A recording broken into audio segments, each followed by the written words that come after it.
प्रदोष व्रत कथा। त्रयोदशी प्रदोष व्रत। विधि विधान सहित त्रयोदशी व्रत करने वालों को सूर्योदय के प्रथम ही ब्रह्म मुहूर्त में उठकर नित्य कर्म से निवृत्त होकर शंकर भगवान का स्मरण करना चाहिए। व्रत वाले दिन भोजन नहीं करना चाहिए। सायंकाल को जब सूर्यास्त में घंटा भर शेष रह जाए तब स्नानादि कर्मों से निवृत्त होकर श्वेत वस्त्र धारण कर व पूजन के स्थान को स्वच्छ जल और गाय के गोबर से लेपकर मंडप को भली भांति सजाकर 5 रंगों को मिलाकर पद्म पुष्प की आकृति बनाकर कुशा का आसन पर पूर्व तथा उत्तर दिशा से विमुख होकर आसन पर बैठें और शंकर भगवान का पूजन करें। ओम नमः शिवाय इस मंत्र को पढ़कर जल चढ़ावें और ऋतु फल अर्पण करें। सायंकाल के पश्चात और रात्रि से आने से पूर्व दोनों के बीच संध्या समय का जो वक्र होता है उसे प्रदोष कहते हैं। अब त्रयोदशी व्रत का महात्म्य हम लोग सुन लें। त्रयोदशी अथवा प्रदोष का जो व्रत करने वाला मनुष्य सदा क्या होता है, सुखी रहता है। उसके संपूर्ण पापों का नाश इस व्रत से हो जाता है। इस व्रत के करने से विधवा स्त्रियों को अधर्म से ग्लानि होती है और सुहागन नारियों का सुहागन सदा अटल रहता है। बंदी कारागार से छूट जाता है और जो स्त्री पुरुष जिस कामना को लेकर इस व्रत को करते हैं उनकी सभी कामनाएं कैलाशपति शंकर पूरी करते हैं। सूत जी कहते हैं त्रयोदशी का व्रत करने वाले को 100 गौ दान का फल प्राप्त होता है। इस व्रत को जो भी विधि विधान और तन मन धन से करता है उसके सभी सुख दुख जो है दुख दूर हो जाते हैं और सुख की प्राप्ति होती है। सभी माता बहनों को 11 त्रयोदशी या पूरी साल में 26 त्रयोदशी पूरी करने के बाद उद्यापन करना चाहिए। प्रदोष वार परिचय। प्रत्येक दिन का जो परिचय देते हैं। रवि प्रदोष करने से आयु आरोग्यता के लिए रवि प्रदोष करना चाहिए। सोम प्रदोष करने से क्या मिलता है, अभिष्ट सिद्धि। जो आपकी इच्छा होती है उसकी कामना की पूर्ति करता है सोम प्रदोष व्रत। मंगल प्रदोष व्रत रोगों से मुक्ति और स्वास्थ्य हेतु मंगल प्रदोष व्रत करें। बुध प्रदोष व्रत सर्व कामना सिद्धि के लिए बुध प्रदोष व्रत करें। बृहस्पति प्रदोष शत्रु विनाश के लिए बृहस्पति प्रदोष व्रत करना चाहिए। शुक्र प्रदोष व्रत सौभाग्य और स्त्री की समृद्धि के लिए शुक्र प्रदोष व्रत करना चाहिए। शनि प्रदोष व्रत पद प्राप्ति कामना हेतु शनि प्रदोष व्रत करें। त्रयोदशी के दिन जो वार पड़ता हो उसी वार का त्रयोदशी व्रत करना चाहिए तथा उसी दिन की कथा पढ़नी व सुननी चाहिए। रवि सोम शनि त्रयोदशी व्रत अवश्य करें। इनसे अभिष्ट फल की प्राप्ति होती है। अब प्रथम अध्याय क्रम से हम लोग शुरू करते हैं। रवि त्रयोदशी व्रत। दोहा। आयु बुद्धि आरोग्यता या चाहो संतान, शिव पूजन विधिवत करो दुख हरे भगवान। एक समय सर्व प्राणियों की हितार्थ परम भागीरथी के तट पर श्री ऋषि समाज द्वारा विशाल गोष्ठी मतलब होता है समायोजन, ठीक, मीटिंग का आयोजन किया गया। विज्ञ महर्षियों की एकत्रित सभा में व्यास जी के परम शिष्य पुराण वेता सूत जी महाराज हरि कीर्तन करते हुए पधारे। सूत जी को देखते ही शौनकादि 88,000 ऋषि मुनियों ने खड़े होकर दंडवत प्रणाम किया। महाज्ञानी सूत जी ने भक्ति भाव से ऋषियों को हृदय से लगाया तथा आशीर्वाद दिया। विद्वान ऋषिगण और सब शिष्य आसनों पर विराजमान हो गए। मुनिगण विनीत भाव से पूजन करने लगे और परम दयालु कलिकाल में शंकर की भक्ति किस आराधना द्वारा उपलब्ध होगी हम लोगों को बताने की कृपा कीजिए, क्योंकि कलयुग के सर्व प्राणी पाप कर्म में रत रहकर वेद शास्त्रों से विमुख रहेंगे। दीन जन अनेकों संकटों से त्रस्त रहेंगे। हे मुनि श्रेष्ठ, कलिकाल में सत्कर्म की ओर किसी की भी रुचि न होगी। जब पुण्य क्षीण हो जाएंगे तो मनुष्य जो है कि बुद्धि क्या हो जाएगी, असत कर्मों की ओर खुद प्रेरित होगी, जिससे दुर्विचारी पुरुष वंश सहित समाप्त हो जाएंगे। इस अखिल भूमंडल पर जो मनुष्य ज्ञानी होकर ज्ञान की शिक्षा नहीं देता उस पर परम पिता परमेश्वर कभी प्रसन्न नहीं होते। हे महामुने, ऐसा कौन सा उत्तम व्रत है जिससे मनवांछित फल की प्राप्ति हो, और कृपा कर बतलाइए। ऐसा सुनकर दयालु हृदय श्री सूत जी कहने लगे कि हे श्रेष्ठ मुनियों तथा सौनक जी, आप धन्यवाद के पात्र हैं। आपके विचार सराहनीय हैं एवं प्रशंसनीय हैं। आप वैष्णव अग्रगण्य हैं, क्योंकि आपके हृदय में सदा परहित की भावना रहती है। इसलिए हे सौनकादि ऋषियों, सुनो, मैं व्रत को तुमसे कहता हूँ, जिसके करने से सब पाप क्या हो जाएंगे, नष्ट हो जाएंगे। धन बुद्धिकारक, दुख विनाशक, सुख प्राप्त कराने वाला, संतान देने वाला, मनवांछित फल प्राप्ति कराने वाला यह व्रत तुमको सुनाता हूँ, जो किसी समय भगवान शंकर ने सती जी को सुनाया था, और उनसे प्राप्त यह परम श्रेष्ठ उपदेश मेरे पूज्य पादगुरु जी मुझे सुनाया था, जिसे आपको समय पाकर शुभ वेला में मैं सुनाता हूँ। बोलो उमापति शंकर भगवान की जय। सूत जी कहने लगे कि आयु बुद्धि स्वास्थ्य लाभ हेतु रवि त्रयोदशी का व्रत करें। इसकी विधि इस प्रकार है। प्रातः स्नान कर निराहार रहकर शिव ध्यान में मग्न हो, शिव मंदिर में जाकर शंकर की पूजा करें। पूजा के पश्चात अर्धपुंड त्रिपुंड का तिलक धारण करें। वेल पत्र चढ़ावें, धूप दीप अक्षत से पूजा करें, ऋतु फल चढ़ावें और ओम नमः शिवाय मंत्र का रुद्राक्षी माला से जाप करें। ब्राह्मण को भोजन करा सामर्थ्य अनुसार दक्षिणा दें। तत्पश्चात मौन व्रत धारण करें। व्रती को सत्य भाषण करना आवश्यक है। हवन आहुति भी देनी चाहिए। मंत्र ओम ह्रीं क्लीं नमः शिवाय स्वाहा से आहुति देनी चाहिए। इससे अभीष्ट फल की प्राप्ति होती है। व्रती पृथ्वी पर शयन करें, एक बार भोजन करें, इससे पूर्व सर्व कार्य की सिद्धि होती है। श्रावण मास में तो इसका विशेष महत्व है। यह सर्व सुख धन आरोग्यता देने वाला होता है। यह व्रत इन सब मनोरथों को पूर्ण कराता है।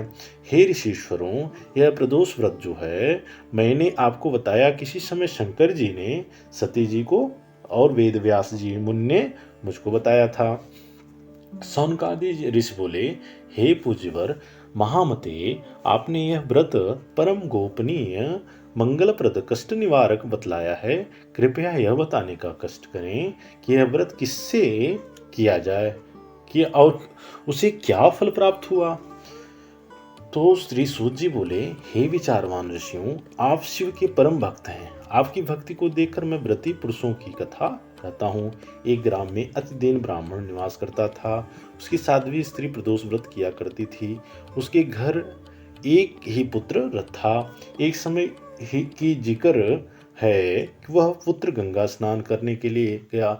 दुर्भाग्यवश मार्ग में चोरों ने घेर लिया। वह कहने लगे कि हम तुझे मारेंगे, नहीं तो तुम अपने पिता का गुप्त धन बतला दें। बालक दीन भाव से कहने लगा कि हे बंधुओं, हम अत्यंत दुखी दीन हैं, हमारे पास धन कहाँ। चोर फिर कहने लगे कि तेरे पास पोटली में क्या बधा है। बालक ने निसंकोच उत्तर दिया कि मेरे माता ने मुझे रोटी बनाकर बांध कर दी है। दूसरा चोर बोला कि भाई, यह तो अतिदीन दुखी है, इसे छोड़िए। बालक इतनी बात सुनकर वहां से प्रस्थान करने लगा और एक नगर में जा पहुंचा। नगर के पास एक बरगद का पेड़ था। बालक वहां बैठ गया और थक कर वृक्ष की छाया में सो गया। उस नगर के सिपाही चोरों की खोज कर रहे थे कि खोज करते करते उस बालक के पास आ गए, और सिपाही बालक जो है को भी चोर समझकर राजा के समीप ले गए। राजा ने उसे कारावास की आज्ञा दे दी। उधर बालक की मां भगवान शंकर जी का प्रदोष व्रत कर रही थी। उसी रात्रि राजा को स्वप्न हुआ कि वह बालक चोर नहीं है। प्रातः छोड़ दो, नहीं तो आपका वैभव राज्य सब शीघ्र ही नष्ट हो जाएगा। रात्रि समाप्त होने पर राजा ने उस बालक को सारा वृत्तांत पूछा। तो बालक ने सारा वृत्तांत कह सुनाया। वृत्तांत सुन राजा ने सिपाही भेज बालक के माता पिता को बुलवा लिया। राजा ने उन्हें जब भयभीत देखा तो कहा, भय मत करो, तुम्हारा बालक निर्दोष है। हम तुम्हारी दरिद्रता देखकर 5 गांव दान देते हैं। शिव की दया से ब्राह्मण के आनंद होने लगे, और इस प्रकार जो कोई इस व्रत को करता है उसे आनंद की प्राप्ति होती है। सौनकादि जी जो ऋषि बोले, हे दयालु, आप कृपा करके सोम त्रयोदशी व्रत सुनाइए। तब दूसरा अध्याय प्रारंभ। सोम त्रयोदशी प्रदोष व्रत। सूत जी बोले, हे ऋषिवरों, अब मैं सोम त्रयोदशी व्रत का महात्म्य वर्णन करता हूँ। इस व्रत के करने से शिव पार्वती प्रसन्न होते हैं। प्रातः स्नान आदि कर शुद्ध पवित्र हों, शिव पार्वती का ध्यान करके पूजन करें और अर्घ्य दें। ओम नमः शिवाय का मंत्र 108 बार जप करें और फिर स्तुति करें। प्रभु, मैं इस दुख सागर में गोते खाता हुआ ऋण भर से दबा हूँ, ग्रह दशा से ग्रसित हूँ, हे दयालु मेरी रक्षा कीजिए। शौनकादि ऋषि बोले, हे पूज्यवर महामते, आपने यह व्रत संपूर्ण कामनाओं के लिए बताया है। आप कृपा करके यह बताने का कष्ट करें कि यह व्रत किसने किया और क्या फल मिला। तब जो है सूत जी बोले, एक नगर में एक ब्राह्मण रहती थी, तो उसके पति का स्वर्गवास हो गया। कोई भी उसका धीर धैर्य न था, इसलिए वह सुबह होते ही अपने पुत्र के साथ भीख मांगने निकल जाती थी और जो भिक्षा प्राप्त होती थी उससे जो अपने पुत्रों का पेट भरती थी। एक दिन ब्राह्मणी भीख मांगकर लौट रही थी तो उसे एक लड़का मिला। उसकी दशा खराब थी। ब्राह्मणी को उस पर दया आ गई और वह उससे अपने घर ले आई। वह लड़का विदर्भ का राजकुमार था। पड़ोसी राजा ने उसके पिता पर आक्रमण करके उसके राज्य पर कब्जा कर लिया था, इसलिए वो मारा मारा फिर रहा था। ब्राह्मणी के आश्रम में वह ब्राह्मण कुमार की तरह पलने लगा। एक दिन ब्राह्मण कुमार और राजकुमार खेल रहे थे। उन्हें वहां गंधर्व कन्याओं ने देख लिया। वे राजकुमार पर मोहित हो गईं। ब्राह्मण कुमार तो घर लौट आया, लेकिन राजकुमार अंशुमति नामक गंधर्व कन्या से बात करता रह गया। दूसरे दिन अंशुमति अपने माता पिता को लेकर राजकुमार से मिलने के लिए आई। उनको राजकुमार पसंद आया। कुछ ही दिनों बाद अंशुमति के माता पिता को शंकर भगवान ने स्वप्न में आदेश दिया कि वे अपनी कन्या का विवाह राजकुमार से कर दें। फलतः उन्होंने अंशुमति का विवाह राजकुमार से कर दिया। ब्राह्मणी को ऋषियों ने आज्ञा दे रखी थी कि वह सदा प्रदोष व्रत करती रहे।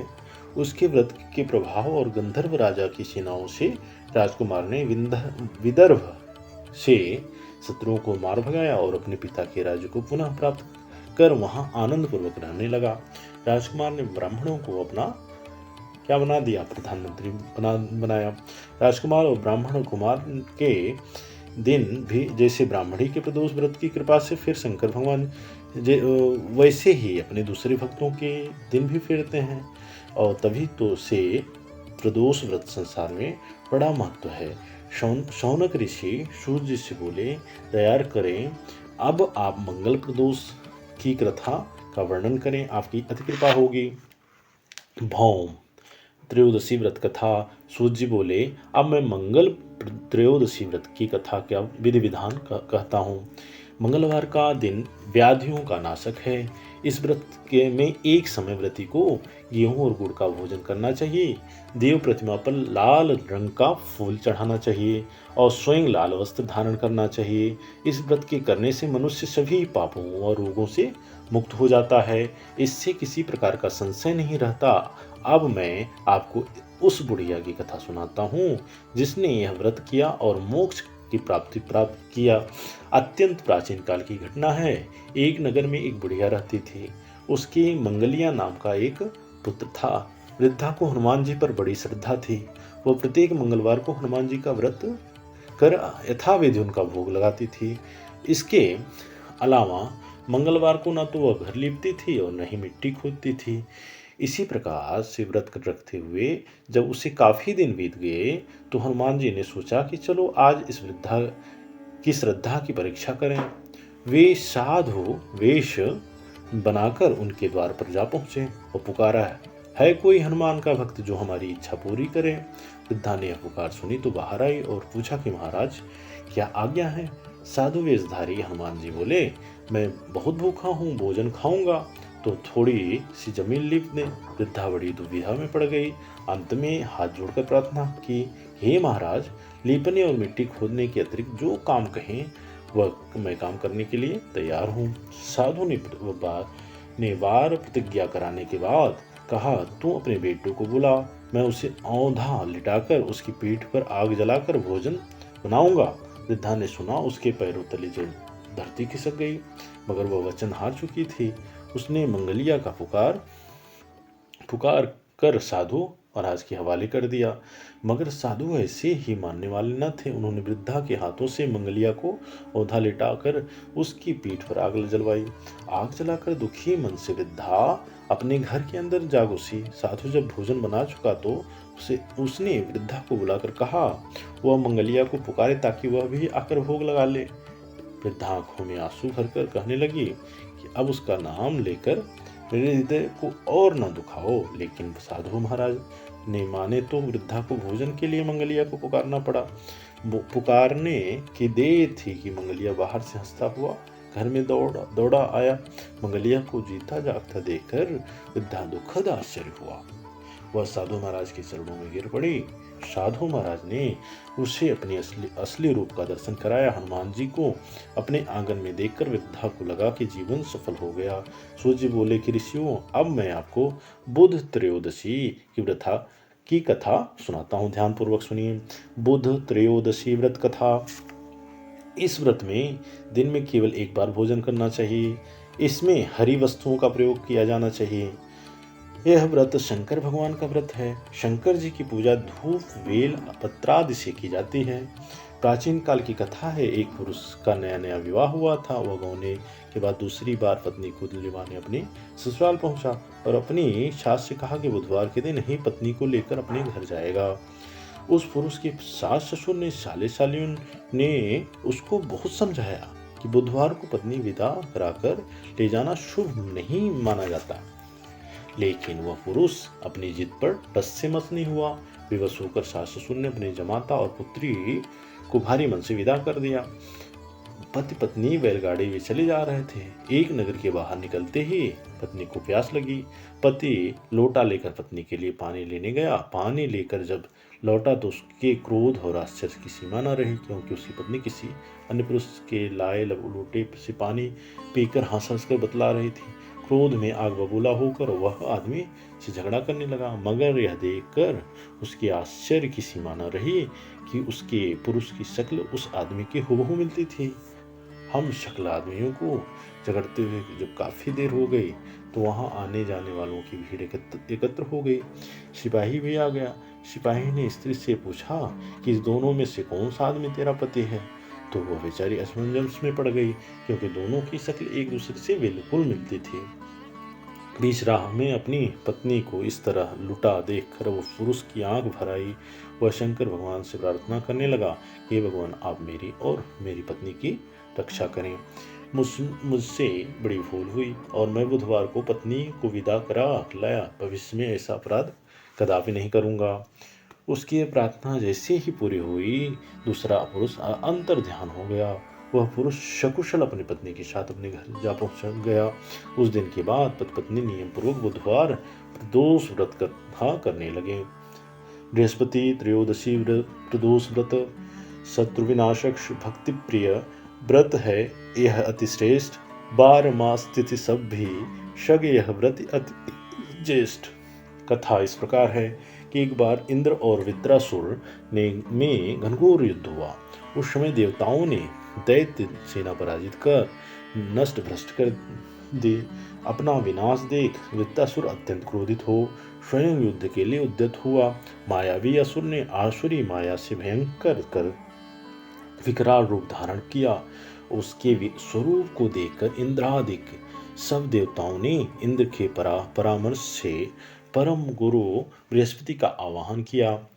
गुरु तत्काल आकर कहने लगे कि हे देवेंद्र, अब तुम वृत्रासुर की कथा ध्यान मग्न होकर सुनो। वृत्रासुर जो है प्रथम बड़ा तपस्वी कर्मनिष्ठ था। इसने गंधर्व पर्वत पर उग्र तप करके शिव जी को प्रसन्न किया था। पूर्व समय में यह चित्ररथ नामक राजा था। तुम्हारे समीपस्थ जो सुरम्य वन है वह इसी का राज्य था। अब साधु प्रवृत्ति विचारवान महात्मा उससे आनंद लेते हैं। भगवान के दर्शन की अनुपम भूमि है यह।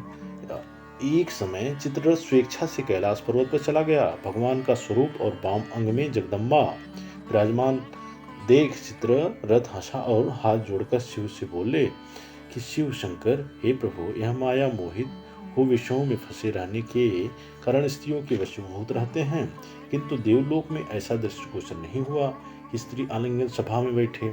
चित्ररथ में वचन सुनकर सर्वव्यापी भगवान शंकर हंसकर बोले, हे राजन, मेरा व्यवहारिक दृष्टिकोण पृथक है। मैंने मृत्युदाता कालकूट महाविष का पान किया है, फिर भी तुम साधारण जनों की बात मेरी हंसी उड़ाते हो। तभी पार्वती क्रोधित होकर चित्ररथ को देखती हुई कहने लगी कि वो दुष्ट, तूने सर्वव्यापी परमेश्वर के साथ मेरी हंसी उड़ाई है, तुझे अपने कर्मों का फल भोगना पड़ेगा। उपस्थित सभासद महान विशुद्ध प्रकृति के शास्त्र तत्वान्वेषी हैं और सनंदन सनत कुमार इस सर्व अज्ञान के नष्ट हो जाने पर शिव भक्ति से तत्पर हैं।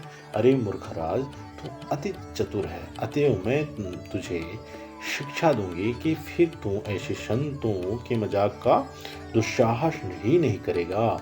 अब तू दैत्य स्वरूप धारण कर विमान से नीचे गिर, तुझे मैं शाप देती हूँ, अभी पृथ्वी पर चला जा। यह जगदम्बा भवानी ने चित्ररथ का ये शाप दिया तो तत्क्षण विमान से गिरे और राक्षस योनि को प्राप्त हो गया और प्रख्यात महासुर नाम से प्रसिद्ध हुआ। त्वष्टा नाम ऋषि ने उसे श्रेष्ठ तप से उत्पन्न किया और तब वही वित्तासुर शिव भक्ति में ब्रह्मचर्य दैत्य पर विजय प्राप्त कर सको।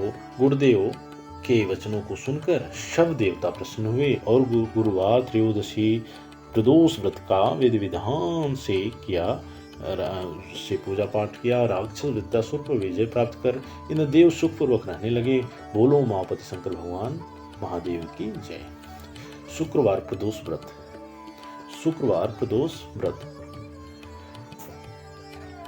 तो शुक्रवार त्रयोदशी व्रत पूजा विधि सोम प्रदोष के समान ही है। इसमें श्वेत रंग खीर जैसे पदार्थ का ही सेवन करना विशेष महत्व होता है। सूत जी बोले कि प्राचीन काल की बात है, एक नगर में 3 मित्र रहते थे। तीनों में ही घनिष्ठ मित्रता थी। उनमें एक राजकुमार, दूसरा ब्राह्मण पुत्र, तीसरा जो ज्येष्ठ सेठ का पुत्र था। राजकुमार व ब्राह्मण पुत्र का विवाह हो चुका था। सेठ पुत्र का विवाह के बाद गोना नहीं हुआ था। एक दिन तीनों मित्रों आपस में स्त्रियों की चर्चा कर रहे थे। ब्राह्मण पुत्र ने नारियों की प्रशंसा करते हुए कहा, नारीहीन घर भूतों का डेरा होता है। सेठ पुत्र ने यह वचन सुनकर अपनी पत्नी लाने का तुरंत निश्चय किया। सेठ पुत्र अपने घर गया और माता पिता से अपना निश्चय बताया। उन्होंने बेटे से कहा कि शुक्र देवता डूबे हुए हैं, इन दिनों वो बेटियों को उनके घर से विदा कर लाना शुभ नहीं होता, अतः शुक्रोदय के बाद तुम अपनी पत्नी को विदा करा कर लाना। सेठ पुत्र अपनी जिद से टसमस नहीं हुआ और अपने ससुराल जा पहुंचा। सास ससुर को उसके इरादे का पता चला। उन्होंने इसको समझाने की कोशिश की, किंतु वह नहीं माना। उन्हें विनाश हो अपनी कन्या को विदा करना पड़ा। विवश होकर कन्या को विदा करना पड़ा। ससुराल से विदा होकर पति पत्नी नगर से बाहर निकले ही थे कि बैलगाड़ी का पहिया टूट गया और एक बैल की टांग टूट गई। पत्नी को भी काफी चोट आई। सेठ पुत्र ने आगे चलने का प्रयत्न जारी रखा, तभी डाकुओं से भेंट हो गई। वे धन धान लूट कर ले गए। सेठ पुत्र पत्नी सहित रोता पीटता अपने घर पहुंचा। जाते ही उसे सांप ने डस लिया। उसके पिता ने वैद्यों को बुलाया। उन्होंने देखने के बाद घोषणा की, सेठ पुत्र 3 दिन में मर जाएगा। उसी समय एक घटना का पता ब्राह्मण पुत्र को लगा। उसने सेठ से कहा कि आप अपने लड़के की पत्नी सहित बहू के घर वापस भेज दो। यह सारी बाधाएं इसलिए आई है कि आपका पुत्र शुक्रास्त में पत्नी विदा कर लाया है। यदि यह वहां पहुंच जाएगा तो बच जाएगा। सेठ को ब्राह्मण पुत्र की बात जच गई और अपनी पुत्र वधू को वापस लौटा दिया। वहां पहुंचते ही सेठ पुत्र की हालत ठीक होने हो गई। शेष जीवन सुख आनंद पूर्वक व्यतीत होने लगा। अंत में वह पति पत्नी दोनों स्वर्ग लोक को विमान द्वारा गए। शनि त्रयोदशी व्रत कथा। गर्गाचार्य जी ने कहा, हे महामते, आपने शिव शंकर प्रसन्न हेतु समस्त प्रदोष व्रत का वर्णन किया। अब हम शनि प्रदोष विधि सुनने की इच्छा रखते हैं, सो कृपा करके सुनाइए। तब सूत जी बोले, हे मुनियों, निश्चयात्मक रूप से आपका शिव पार्वती के चरणों में अत्यंत प्रेम है। मैं आपको शनि त्रयोदशी के व्रत की विधि बतलाता हूँ, सो ध्यान से सुने। पुरातन कथा है कि एक निर्धन ब्राह्मण की स्त्री दरिद्रता से दुखी शांडिल ऋषि के पास जाकर बोली, हे महामुनि, मैं अत्यंत दुखी हूँ, दुख निवारण का उपाय बतलाइए। मेरे दोनों पुत्र आपकी शरण में हैं। मेरे ज्येष्ठ पुत्र का नाम धर्म है, जो कि राजपुत्र है, और लघु का नाम शुचिव्रत है। हम दरिद्री हैं और आपकी हमार उदार कर सकते हैं। इतनी बात सुन ऋषि ने शिव प्रदोष व्रत करने के लिए कहा। तीनों प्राणी प्रदोष व्रत करने लगे। कुछ समय पश्चात प्रदोष व्रत आया। तीनों ने व्रत का संकल्प लिया। छोटा लड़का, जिसका नाम शुचिव्रत था, एक तालाब पर स्नान करने गया तो उसे मार्ग में स्वर्ण कलश धन से भरपूर मिला और उसको लेकर वह घर आया। प्रसन्न हो माता से कहा कि माँ, यह धन मार्ग से प्राप्त हुआ है।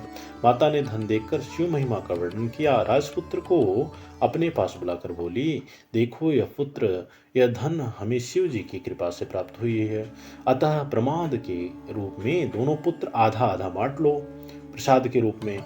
माता का वचन सुन राजपुत्र ने शिव पार्वती का ध्यान किया और बोला, पूज्य, यह धन आपके पुत्र का ही है, मैं इसका अधिकारी नहीं हूँ। मुझे शंकर भगवान और पार्वती माता जब देंगे तब लूंगा। इतना कहकर राजपुत्र शंकर जी की पूजा में लग गया। एक दिन दोनों भाइयों को प्रदेश में भ्रमण का विचार हुआ। वहां अनेक गंधर्व कन्याओं को क्रीड़ा करते हुए देखा। उन्हें देख शुचिव्रत ने कहा, भैया, अब हमें इससे आगे नहीं जाना चाहिए। इतना कहकर शुचिव्रत उसी स्थान पर बैठ गया, परंतु राजपुत्र अकेले ही स्त्रियों के बीच में जा पहुंचा। वहां एक स्त्री अति सुंदरी राजकुमार को देखकर मोहित हो गई। राजपुत्र के पास पहुंचकर कहने लगी कि हे सखियों, इस वन के समीप ही जो दूसरा वन है, तुम वहां जाकर देखो, भांति भांति के पुष्प खिले हैं। वहां सुहावना समय है, उसकी शोभा देखकर आओ और मैं यहाँ बैठती हूँ। मेरे पैर में बहुत पीड़ा है। यह सुन सब सखी दूसरे वन में चली गई। वह सुंदर राजकुमार की ओर देखती रही। इधर राजकुमार भी कामुक दृश्य निहारने लगा। युवती बोली, आप कहाँ रहते हैं? वन में कैसे पधारे? किस राजा के पुत्र हैं? क्या नाम है? राजकुमार बोला, मैं विदर्भ नरेश का पुत्र हूँ। आप अपना परिचय दें। युवती बोली, मैं विद्रविक नामक गंधर्व की पुत्री हूँ। मेरा नाम अंशुमति है। मैंने आपकी मन की स्थिति जान लिया है कि आप मुझ पर मोहित हैं। विधाता ने हमारा संयोग कराया है। तो युवती ने मोतियों का हार राजकुमार की गले में डाल दिया। राजकुमार हार स्वीकार करते हुए बोला कि हे भद्रे, मैंने आपका प्रेमोपहार स्वीकार कर लिया है, परंतु मैं निर्धन हूँ। राजकुमार के इन वचनों को सुनकर गंधर्व कन्या बोली कि जैसा कह चुकी हूँ वैसा ही करूंगी। अब आप अपने घर जाएं। इतना कहकर गंधर्व कन्या सखियों से जा मिली और घर जाकर राजकुमार ने शुचिव्रत को सारा वृत्तांत सुनाया। जब तीसरा दिन आया, वह राजपुत्र शुचिव्रत को लेकर उसी वन में जा पहुंचा। वहीं गंधर्वराज अपनी कन्या को लेकर आ पहुंचा। इन दोनों राजकुमारों को देख आसन दे कहा कि मैं कैलाश पर गया था। वहां शंकर जी ने मुझे कहा कि धर्मगुप्त नाम का राजपुत्र है, वह जो इस समय राज्य विहीन निर्धन है, मेरा परम भक्त है। हे गंधर्वराज, तुम उसकी सहायता करो। मैं महादेव जी की आज्ञा से इस कन्या को आपके पास लाया हूँ। आप इसका निर्वाह करें, मैं आपकी सहायता कर राजगद्दी पर बैठा दूंगा। इस प्रकार गंधर्वराज ने कन्या का विधान व्रत विवाह दिया और विशेष धन और सुंदर गंधर्व कन्या को पाकर राजपुत्र अति प्रसन्न हुआ। भगवान कृपा से अपने शत्रुओं का दमन कर के राज्य का शुभ भोगने लगे। त्रयोदशी व्रत उद्यापन विधि। कार्य सिद्ध होने पर त्रयोदशी व्रत का उद्यापन करें। एक दिन पूर्व गणेश पूजन करें। घर में अथवा मंदिर में नृत्य कीर्तन द्वारा रात्रि का जागरण करें। प्रातः होते स्नानादि से निवृत्त हो रंगीन पद्म पुष्प रोली से मंडप बना उसमें शिव पार्वती की प्रतिमा स्थापित कर पूजन करें। हवन करते समय उमा सहित ओम नमः शिवाय मंत्र का जाप 108 बार करें। खीर की आहुति दें। हवन के बाद आरती और शांति पाठ के बाद आरती और शांति पाठ करके 2 ब्राह्मणों को भोजन करा, दक्षिणा दें और उनसे आशीर्वाद लें कि आपका व्रत सफल हो। यह वचन दोनों पंडित कहें। जो स्त्री पुरुष इस विधि विधान से व्रत करके उद्यापन करते हैं उनकी सभी मनोकामना पूर्ण होती है, वह मोक्ष को भी प्राप्त होते हैं, ऐसा स्कंद पुराण में कहा गया है। अब हम लोग आरती सुन लेते हैं शिव जी की आरती। ओम जय शिव ओमकारा, ओम जय शिव ओमकारा, ब्रह्मा विष्णु सदा शिव अर्धांगी धारा। ओम जय शिव ओमकारा, जय शिव ओमकारा, एकानन चतुरानन पंचानन राजे, हंसासन गरुडासन वृषवाहन साजे। जय शिव ओंकारा, ओम जय शिव ओंकारा। 2 भुज 4 चतुर्भुज 10 भुज अति शोहे, तीनों रूप निरखते त्रिभुवन जन मोहे। ओम जय शिव ओंकारा, ओम जय शिव ओंकारा, जय माला वनमाला कुंडमाला धारी, त्रिपुरारी कंसारी वरमाला धारी। ओम जय शिव ओंकारा, ओम जय शिव ओंकारा। श्वेतांबर पीतांबर बाघांबर अंगे, शनकादिक ब्रह्मादिक भूतादिक शंगे। ओम जय शिव ओंकारा, स्वामी जय ओम शिव ओंकारा। कर में श्रेष्ठ कमंडल चक्र त्रिशूल धरता, जग करता जग हरता जग पालन करता। ओम जय शिव ओंकारा, ब्रह्मा विष्णु सदाशिव जानत अविवेका, प्रणवाक्षर के मध्य ये तीनों एका। ओम जय शिव ओंकारा। जय गुण आरती त्रिगुण जी की आरती शिव की जो कोई गावे, कहत शिवानंद स्वामी सुख संपत्ति पावे। ओम जय शिव ओंकारा, ओम जय शिव ओंकारा।